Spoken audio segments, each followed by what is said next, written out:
Exercise 8.1 class 9th mathematics से question number 3 देखेंगे। Question number 3 में बोला है diagonal AC of parallelogram ABCD bisect angle A।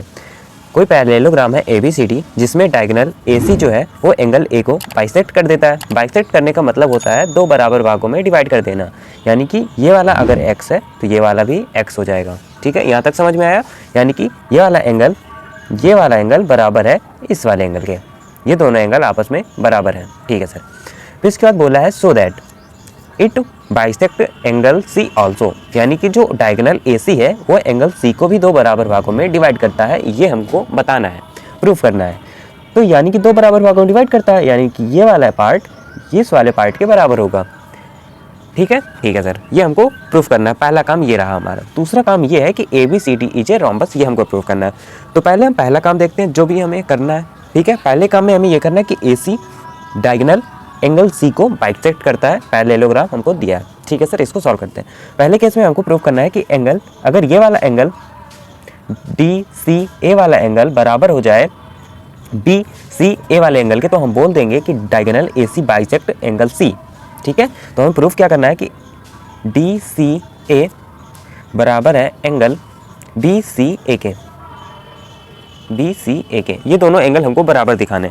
तो ये बराबर कैसे आएंगे ये पहले देख लेते हैं। अब आ जाते हैं सॉल्यूशन में। तो यहाँ से लिखेंगे सॉल्यूशन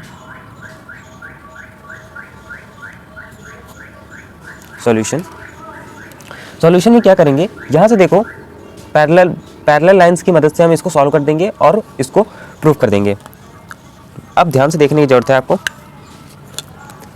यहाँ से देखो ये एक जेड बन रहा है क्या, ऐसे, जहाँ से मैं हाईलाइट कर रहा हूँ, मैंने हाईलाइट कर दिया है। आप देखो जेड बन रहा है। अल्टरनेट एंगल से ये दोनों एंगल आपस में बराबर हो जाएंगे, जो भी एंगल आपको दिख रहा है, यानी कि ये वाला एंगल बराबर हो जाएगा इस वाले एंगल के। ये वाला एंगल कितना है, x है, तो ये वाला भी x हो जाएगा। ठीक है, एक चीज़ समझ में आ गई। अब देखना दूसरा रिजल्ट देखना मेरा, इस वाले को देखो। अब मैं इसको थोड़ा बाहर से बनाऊंगा। ये वाला एंगल आपस में बराबर है कि नहीं, ये अब ये बन कहाँ रहा है ये आपको बताता हूँ। मैं बात कर रहा हूँ इस वाले एंगल की। ठीक है, इस वाले एंगल की, ठीक, इस वाले की, ये बराबर होगा इस वाले एंगल के। ठीक है, अगर ये x है तो ये भी x हो जाएगा। ठीक है सर, इतना तो समझ में आ गया। अब इसको नोट करते हैं, और इतना होने के बाद ये दोनों x हो जाएंगे, तो बोल देंगे ये दोनों आपस में बराबर हैं, यानी कि AC बाइसेक्ट करता है एंगल C को। ठीक है सर। तो यहाँ पे लिखेंगे एंगल, सॉल्यूशन में लिख रहा हूँ एंगल BAC लिखने का तरीका जान लो पहले। BAC बराबर है एंगल DCA के। कितना है, इज इक्वल टू x। ठीक है, इज इक्वल टू x। ये कैसे, अल्टरनेट एंगल है, तो यहाँ पे लिखेंगे बाय अल्टरनेट एंगल्स। कैसे एंगल्स हैं, अल्टरनेट एंगल्स। ठीक है सर।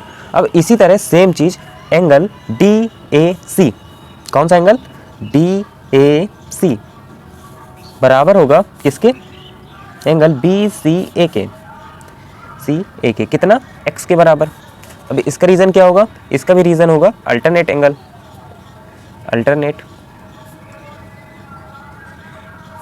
एंगल्स। ये दोनों एंगल आपस में बराबर आ गए हैं, तो हम बोल देंगे कि एंगल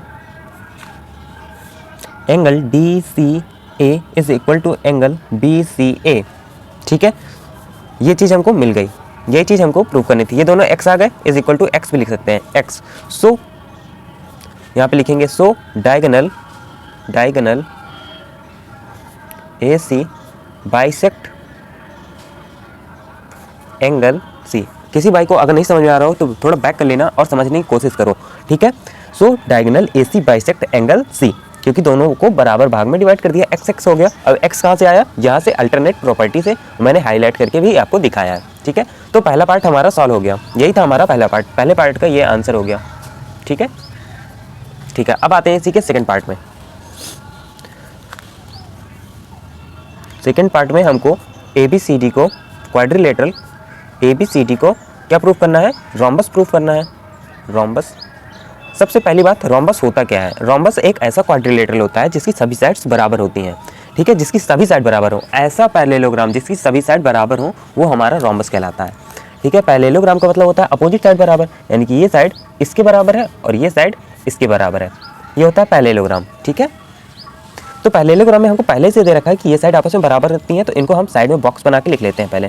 ठीक है, एक साइड में बॉक्स बना के लिख लेते हैं। हमको गिवन क्या है, हमें पैरेललोग्राम दे रखा था और पैरेललोग्राम की अपोजिट साइड बराबर होती, यानी कि ए बी बराबर सी डी। यहाँ पे गिवन है ए बी बराबर C D and B C बराबर ए डी, यानी कि ए डी बराबर बी सी। ये चीज़ हमको गिवन है क्योंकि ये क्या था हमारा, ये था पैरेललोग्राम। सो ठीक है भाई, ठीक है सर। अब इसको कैसे सॉल्व करेंगे आइए देख लेते हैं, समझ लेते हैं। हम सबसे पहले क्या करेंगे, इन दोनों ट्रायंगल को लेंगे, इसको एक बार लेंगे, एक बार इसको लेंगे। यहाँ पे ये दोनों एंगल आपस में बराबर हैं, तो कौन सा ट्रायंगल बना रहे हैं, आइसोसेलेस ट्रायंगल। आइसोसेलेस ट्रायंगल उसे कहते हैं अगर दो एंगल बराबर हैं तो दो साइड भी बराबर होंगी। ये प्रॉपर्टी होती है आइसोसेलेस ट्रायंगल की। दो साइड बराबर है तो उनके दोनों एंगल भी बराबर होंगे। अगर एंगल बराबर है तो दो साइड बराबर होंगी, अगर दो साइड बराबर है तो एंगल बराबर होंगे। ये होता है हमारा आइसोसेलेस ट्रायंगल। तो इससे हमारा अपोजिट साइड आपस में बराबर हो जाएंगी। और सेम चीज़ इससे, तो ये पहले कर लेते हैं। ठीक है, तो मैं क्या करूँगा, दोनों पहले ट्रायंगल बना लेता हूँ। मैंने दोनों आइसोसेलेस ट्रायंगल बना लिए हैं। ये कैसे ट्रायंगल है, बोथ आर आइसोसेलेस। तो यहाँ पे हम इंडिकेट भी कर देता हूँ कि ये दोनों कैसे हैं, आइसोसेलेस है, आइसोसेलेस ट्रायंगल। आपने पिछले लाइन्स और एंगल वाले चैप्टर में भी पढ़ा होगा, नहीं ये ट्रायंगल वाले चैप्टर में था, आइसोसेलेस ट्रायंगल। ठीक है, तो इसकी प्रॉपर्टी से ये दोनों चीज़ें हम करते हैं। तो पहले वाले ट्रायंगल को लेते हैं। पहले वाले ट्रायंगल में क्या हो जाएगा कि ए डी बराबर हो जाएगा सी डी के, बिकॉज थ्योरम क्या कहती है, ये बेसिकली थ्योरम है कि अगर दो एंगल बराबर है, बाय थ्योरम ये दोनों एंगल बराबर थे तो ये दोनों साइड भी बराबर हो जाएंगी। ठीक है, सेम चीज़ यही यहाँ पे लिखेंगे इन ट्रायंगल, इसमें भी लिख लेना इन ट्रायंगल। कौन सा ट्रायंगल, ए सी डी। इसमें हमने ट्रायंगल लिया ए बी सी, इसमें भी दो साइड बराबर हो जाएंगी। यहाँ पे लिखेंगे by isosceles rule, by isosceles rule. यहाँ पे A B is equal to B C. इसको इक्वेशन नंबर 1 मान लो, इसको इक्वेशन नंबर 2 मान लो। देखेंगे फ्रॉम इक्वेशन 1 एंड 2, इन दोनों इक्वेशन से हम क्या देखते हैं, लिखते हैं पहले दोनों इक्वेशन को, ए डी बराबर C D and A B बराबर बी सी। अब गौर से देखो तो ए डी बराबर है सी डी के, और यहाँ ए डी किसके बराबर था, बी सी के, क्योंकि अपोजिट साइड था। ये चीज़ मैंने पहले ही बता दी आपको। तो ये हम देख सकते हैं कि सभी साइड आपस में बराबर है। मैं लिखूंगा ए डी बराबर, यहाँ पे सी डी है और सी डी किसके बराबर है, ए बी के। सी डी किसके बराबर है, ए बी के, ए बी भी लिख दिया मैंने। अब देखो, और ए बी किसके बराबर था, बी सी के। यहाँ से ए बी बी सी के बराबर था तो आगे मैं बी सी लिख दिया मैंने। इस कहने का मतलब है सभी साइड आपस में बराबर हो गई। ठीक है, सभी साइड आपस में बराबर हो गई। इसको समझने की कोशिश करो। यहाँ पे देखो ए डी बराबर था सी डी के, मैंने लिख दिया ए बी बराबर सी डी, ए डी बराबर सी डी। अब देखो यहाँ पे सी डी किसके बराबर है, ए बी के, तो मैंने सी डी के आगे ए बी लिख दिया। अब यहाँ गौर से देखो ए बी किसके बराबर है, बी सी के, तो ए बी के आगे मैंने बी सी लिख दिया, यानी कि सभी साइड बराबर हो गई। देखो इसमें सभी साइड बराबर हो गई इस पैरेललोग्राम में, यानी ये वाली साइड इस वाली साइड के, ये वाली साइड इस वाली साइड के, ये सभी साइड आपस में बराबर हैं। तो यहाँ पे लिखेंगे hence parallelogram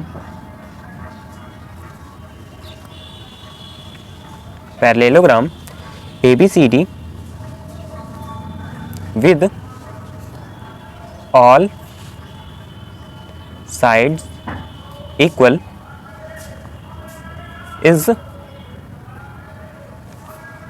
known as rhombus। तो यहाँ पे लिखूंगा हेंस, ये थ्योरी लिखनी जरूरी है, आप अपने हिसाब से भी लिख सकते हैं। हेंस क्वाड्रिलेटरल ABCD इज, मेरी हैंड राइटिंग कैसी है आप कमेंट करके बताइएगा, रोम्बस। ठीक है, यहाँ पे लिखेंगे हेंस प्रूव्ड, इति सिद्धम। ये हमारा फाइनल आंसर था। मैं उम्मीद करता हूँ आपको जरूर समझ में आया होगा। तो क्वेश्चन नंबर 3 हमारा कंप्लीट हो गया। अब मिलते हैं नेक्स्ट वीडियो में क्वेश्चन नंबर 4 के साथ। Thanks for watching.